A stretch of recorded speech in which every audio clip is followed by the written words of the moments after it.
Esprit Saint, viens en nos cœurs.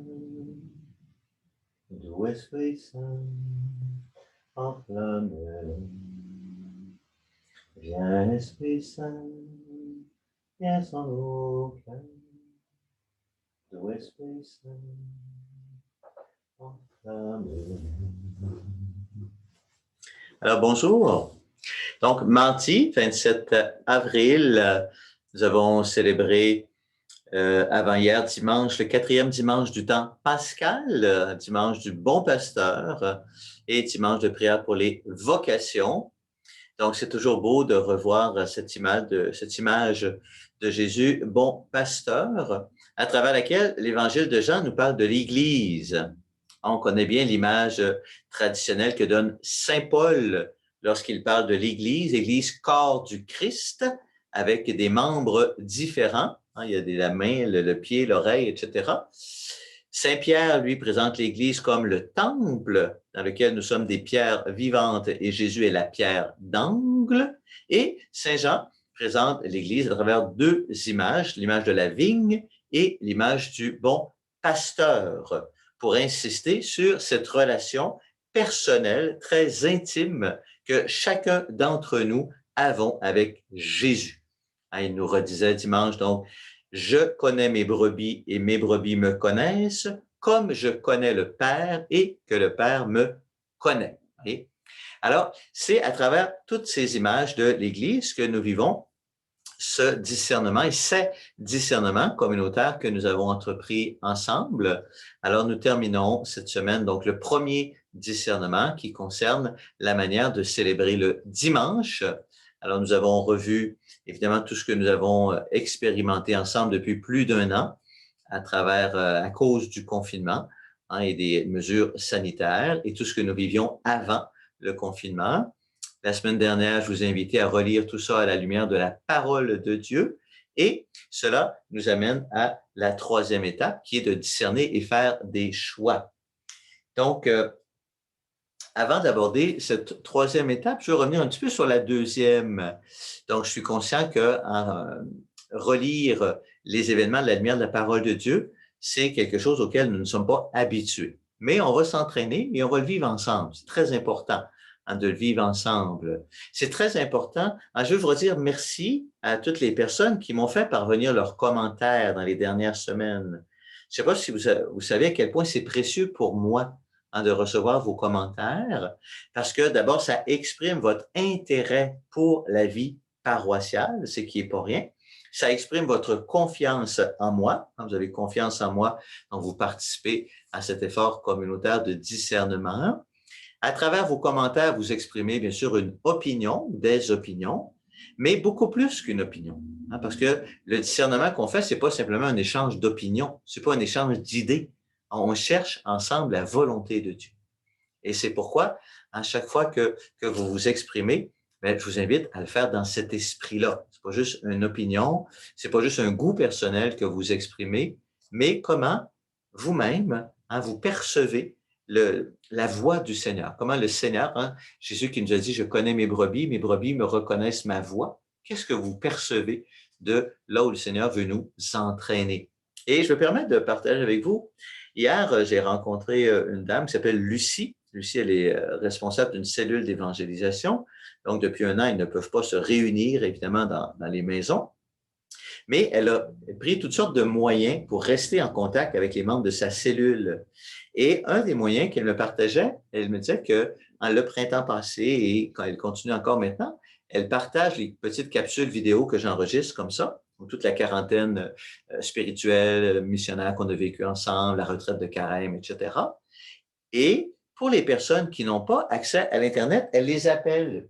Et elle dit, je prends mon téléphone et je mets mon téléphone comme ça, proche de l'ordinateur, de la colonne de son de l'ordinateur, et je leur fais entendre par téléphone la capsule vidéo. Donc, ils entendent au moins l'audio. Je trouve ça beau.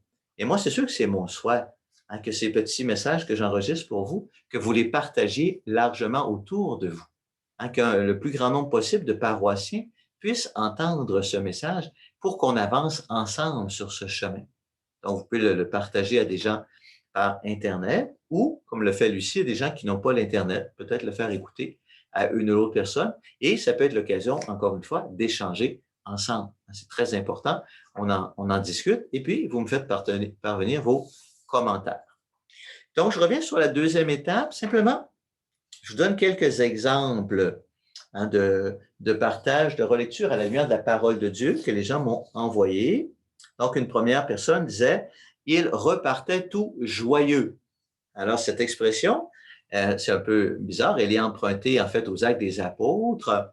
On l'a vu la semaine dernière, lorsque les apôtres sont arrêtés, on les fouette, on les flagelle, et on dit, il repartait tout joyeux d'avoir été jugé digne d'être flagellé pour le nom de Jésus. Bon, c'est pas très encourageant, mais la personne disait, si les apôtres partaient tout joyeux après avoir été fouettés pour le nom de Jésus, ben, à combien plus forte raison, c'est important que nous, on reparte tout joyeux après être venus célébrer ensemble la résurrection du Seigneur et on repart tout joyeux aller annoncer cette bonne nouvelle au monde.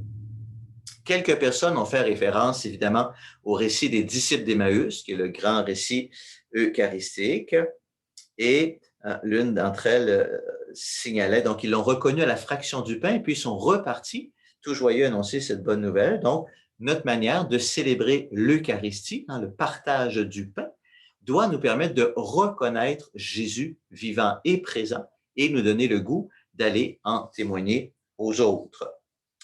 Une autre personne mentionne cette parole un peu plus surprenante. Restez éveillés et priez en tout temps, ainsi vous aurez la force d'échapper à tout ce qui doit arriver.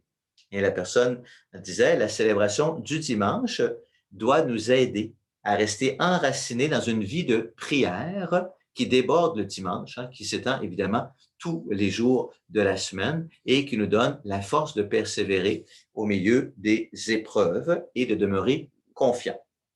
Et finalement, une personne faisait lien avec l'évangile justement de dimanche, l'évangile du bon pasteur, quand Jésus déclare, « Moi, je suis le bon pasteur, le vrai berger, et je donne ma vie pour mes brebis. » Et elle précise donc, cette parole éveille en moi tout le sens de la démarche de discernement communautaire que nous sommes en train de vivre depuis quelques mois pour aller de l'avant. Mettons notre confiance en Jésus, il nous guide, il nous conduit. C'est lui qui est le bon berger.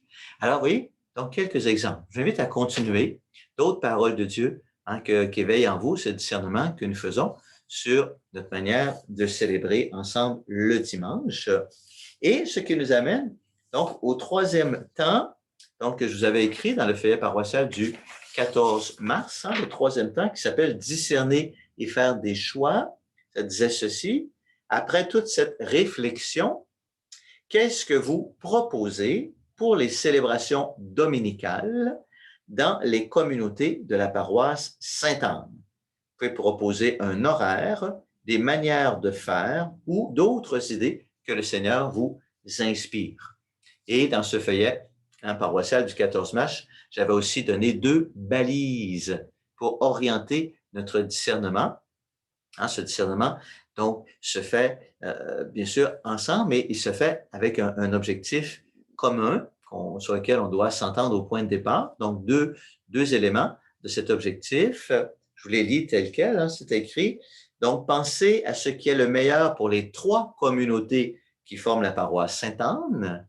Donc, ça, c'est très important. On ne peut pas juste penser à une communauté. Il faut réfléchir ensemble pour l'avenir des 3 communautés, puisque nous sommes unis dans la paroisse Sainte-Anne, et toujours discerner dans un esprit missionnaire, c'est-à-dire en pensant à la mission d'annoncer l'Évangile à tous.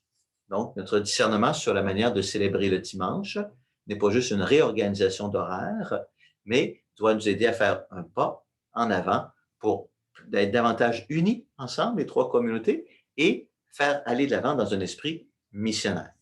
Et ce sera d'ailleurs notre prochain discernement. Donc, dans le feuillet paroissial du 14 mars, j'avais annoncé 4 discernements. Le premier concernant la manière de célébrer le dimanche. Donc, nous sommes en train de l'achever. Alors, d'ici quelques semaines, je vous donnerai peut-être une première conclusion de tout cela. D'ici là, en attendant, pour le moment, concrètement, dans les semaines qui viennent, on continue ce qu'on vit présentement, là, tant que nous pourrons accueillir 25 personnes à l'église. Donc, je célèbre la messe, deux messes, à 9 heures et à 11 heures dans une des églises. Et dans les deux autres églises, il y aura un temps de prière communautaire. Donc, ce qui nous donne 4 temps de prière le dimanche matin, donc 4 possibilités d'accueillir 25 personnes. Alors, ça donne donc le maximum d'espace pour accueillir le maximum de personnes. On s'assure qu'il y a la messe dans la paroisse Sainte-Anne, dans une des églises de la paroisse Sainte-Anne. Donc, vous pouvez venir à la messe, deux messes, donc pour accueillir le plus de personnes possible le dimanche matin. Ça nous permet de célébrer ensemble. Hein, on va dans une église, le dimanche matin, on est dans telle église, et il y a des représentants des 3 communautés qui se réunissent pour célébrer ensemble. Donc, ça, c'est important. Et ça permet dans les autres églises d'expérimenter autre chose, une prière communautaire. Donc, une autre manière de prier qu'on expérimente donc dans cette période hein, de confinement, de limitation. Évidemment, ce n'est pas l'horaire qui va se poursuivre. Ensuite, au discernement, donc, on va prendre un certain nombre de décisions. Alors, vous avez encore la semaine, ou les 2 prochaines semaines peut-être, pour me proposer vos choses. Donc, troisième temps, hein, discerner et faire des choix. Donc, envoyez votre réflexion. Qu'est-ce qu'on a vécu dans la dernière année? Ce que vous avez aimé, moins aimé? Votre lecture de la parole de Dieu, vos propositions pour les 3 communautés dans un esprit missionnaire.